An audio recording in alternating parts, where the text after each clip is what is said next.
Earlier this year, the Guam Department of Education launched community briefings to gather input and spur essential discussions on the potential rightsizing of the department, a plan that could lead to school consolidations. While specific recommendations are still in development, GDOE is resuming these discussions with a focus on elementary schools, beginning with Talafofo, Maritzo, and Inalahan elementary communities, with others to follow. We know that we need to also address our secondary schools, but we want to do incremental steps so that we're not overwhelming ourselves and the community.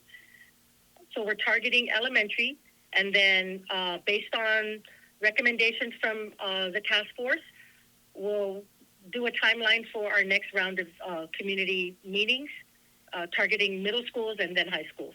This strategy is a larger plan to maximize resources amid GDOE's budget shortfall and declining student enrollment.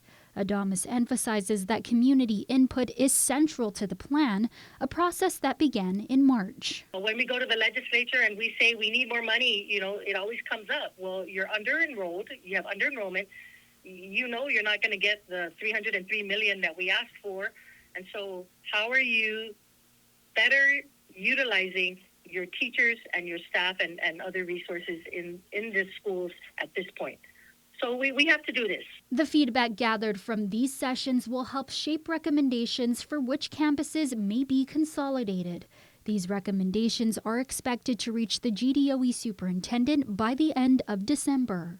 We make the recommendation to the superintendent, and we have to meet probably by the end of December. We have to meet that deadline, just so that the superintendent can meet with the chairman of the board and the work session to prepare ourselves for the January Guam Education Board meeting. Ultimately, these recommendations are only suggestions, as the board can reject or modify any plan presented. If they do not support the plan, then we are status quo, or they might say go back and revisit this item or that item, and we do so, or they approve it, and then we already go to the next phase of informing the parents, truly working on the reassignment of attendance areas, taking a look at our staff.